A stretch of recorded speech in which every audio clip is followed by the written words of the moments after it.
साथियों नमस्कार। जय संविधान, जय भारत।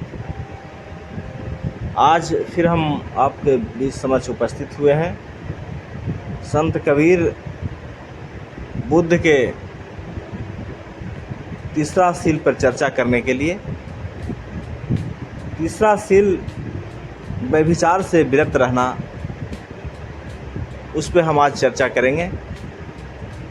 तो चर्चा से पहले हम चाहते हैं कि आपको कुछ बता दें कि ये बुद्ध विचार मंच यूट्यूब चैनल हमने बनाया है और इस पे हम नियमित बुद्ध, कबीर, बाबा साहब अम्बेडकर, फुले साहब, संत रैदास, जो बहुजन महापुरुष हैं, मूल निवासी महापुरुष हैं, हम उनके विचारों को प्रस्तुत करते रहते हैं। तो जो इन विचारों को मानते हैं, जो इन विचारों से ओतप्रोत हैं, वैसे जो हमारे बंधु हैं, सज्जन हैं, उन्हें यूट्यूब चैनल को सब्सक्राइब करिए और हमें सपोर्ट करिए। तो आइए तीसरा सील की ओर चलते हैं। अगर भारत में यत्र तत्र एवं सर्वत्र व्यभिचार दिखाई देता है, तो इसका कारण वैदिक धर्म है। महर्षि दयानंद सरस्वती ने वैदिक धर्म को ईश्वरकृत धर्म घोषित किया, क्योंकि उसने उनके अनुसार वेद अपौरुष है, अर्थात वेद की रचना ईश्वर ने किया है, इंसान ने नहीं। ऋग वेद के 10वें मंडल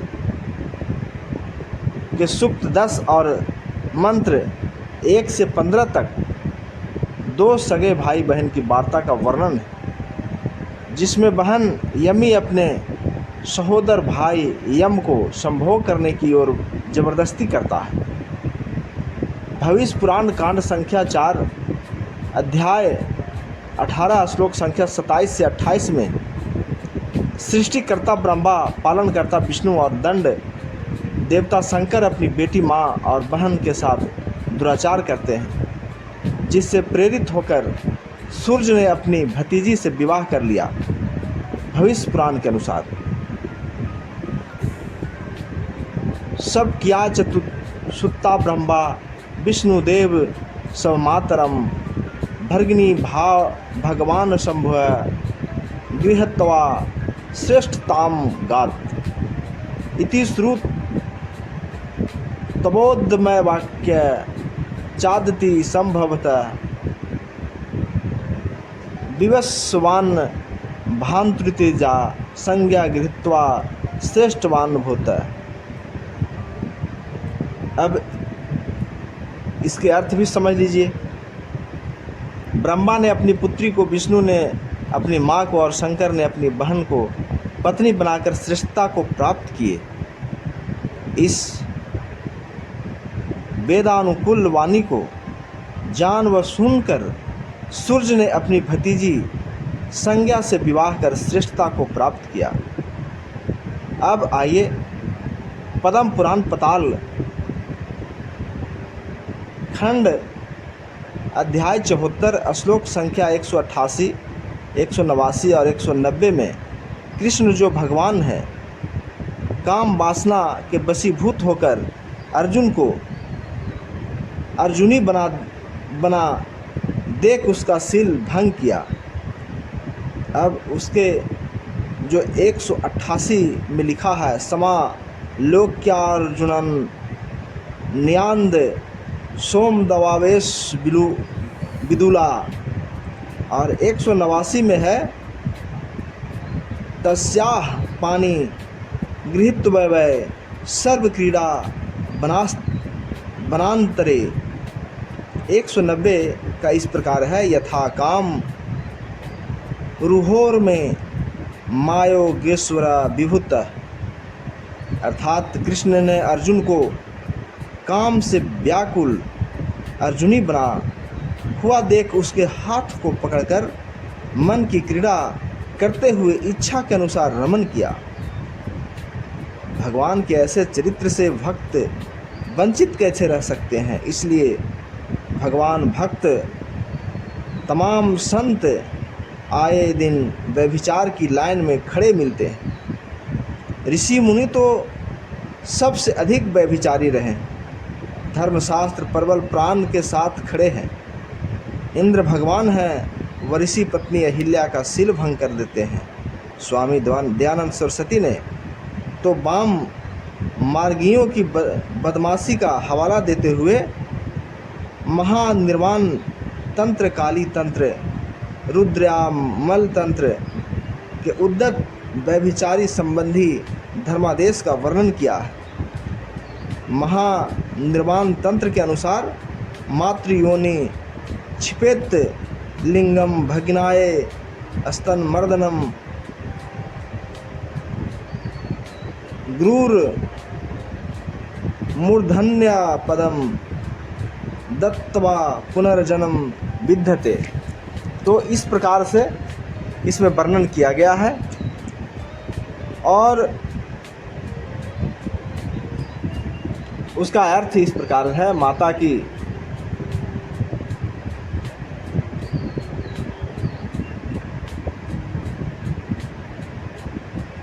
आगे लिख रहे हैं कि काली तंत्र के अनुसार मातृयोनि प्रीजत्य विप्रेतु सर्वे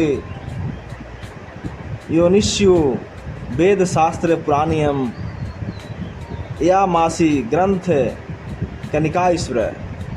अर्थात लिख रहे हैं कि मातृ योनि का परित्याग कर सभी योनियों में विहार करो, अर्थात माँ को छोड़ शेष सभी के साथ सहवास कर मौज मस्ती लो, क्योंकि वेद शास्त्र पुराण से सब और अभद्र शब्द लिखा गया है, इसलिए रुद्रामाल्य के अनुसार है।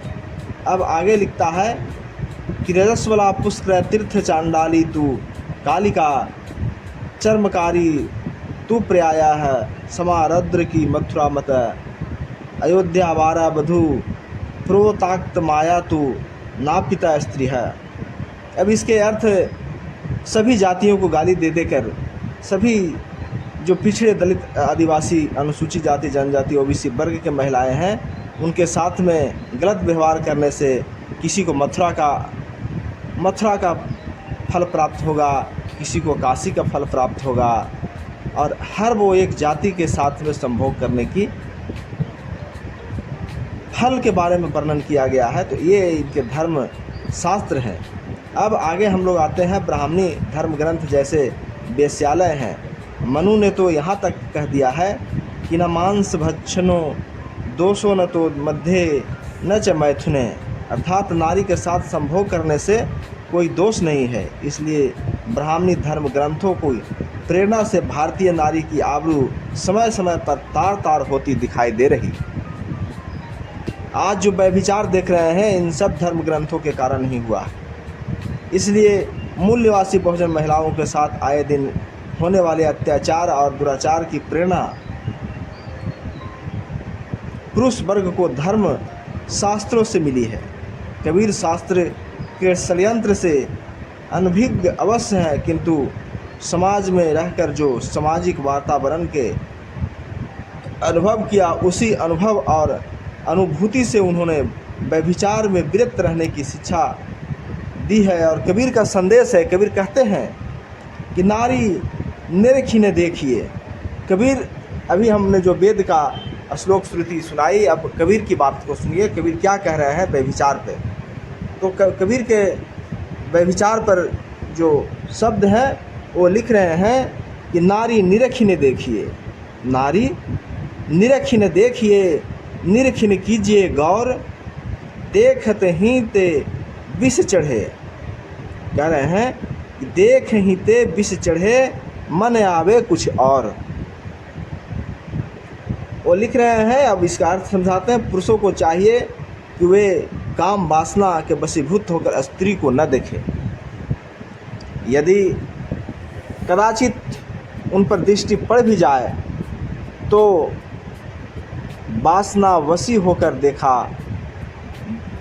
देखा ही न करें, क्योंकि ऐसा करने से विषय वासना का जहर और बढ़ता है और मन में गंदे विचार उत्पन्न होते हैं। तो जब धर्म ग्रंथ लिखने की बारी आई तो जिन्होंने लिखा सारे अभद्र भाषाएं उसमें लिखा गया है, लेकिन जब हमारे महापुरुष को अपनी बात कहने की बारी आई तो उन्होंने हर जगह समान, हर जगह शिक्षा, हर जगह समानता, हर जगह भाईचारा, हर जगह न्याय और हर जगह पे अपनी बात को गहराई से रखा है।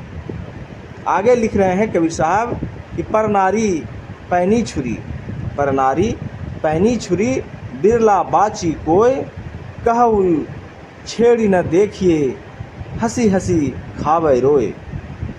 अपनी विवाहिता नारी ही अपने काम आती है, पराई नारियां एक धारदार छुरी की भांति है, उनसे तो कई बिरला व्यक्ति ही बचा है।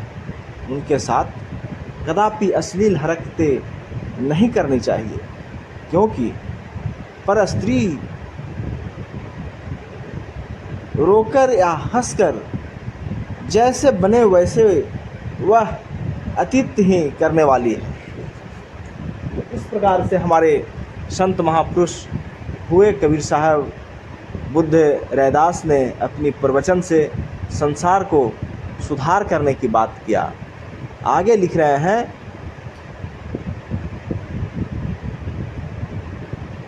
कि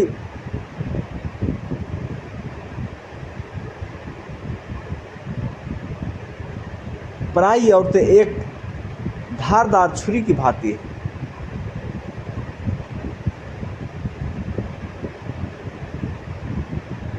अब कबीर साहब कह रहे हैं कि पर नारी का राचना, पर नारी का राचना ज्यों लहसुन की खान, पर नारी की राचना ज्यों लहसुन की खान, कोने बैठे खाइए प्रगट होए निदान। अर्थात पर नारी की प्रीति जोड़ना ठीक लहसुन खाने के तरह है। जिस प्रकार लहसुन सबके चोरी चुपके से खाई जाए तब भी बदबू आएगी, उसी तरह चाहे कितना ही छिपकर पर स्त्री से प्रेम करेंगे वह एक दिन प्रकट हो जाएगा। इस प्रकार कबीर ने लोगों को व्यभिचार से विरत रहने के लिए शिक्षा दी। ये हमारे महापुरुष हमेशा समाज को सुधारने के लिए, समाज को आगे बढ़ाने के लिए शिक्षा दिए। इसलिए साथियों, हम ये चाहेंगे कि अपने महापुरुषों को पढ़िए, अपने महापुरुष के विचार को समझिए और मानवीय जीवन को सार्थक बनाएं। इसलिए आज हम इस चर्चा को यहीं पे समाप्त करते हैं और फिर हम अगले एपिसोड में, अगले अध्याय में आपको चौथा सील असत्य भाषण से विरत रहना, इस पर हम आपको सुनाएंगे कबीर साहब की बात। तब तक के लिए लेते हैं आपसे विदा। शुक्रिया। जय संविधान, जय भारत, जय लोकतंत्र। और अंत में एक निवेदन आपसे ज़रूर करेंगे कि अगर जो हमारे चैनल आपको अच्छा लगे, बुद्ध विचार मंच, तो हमारे चैनल को सब्सक्राइब करें, लाइक करें, शेयर करें, ताकि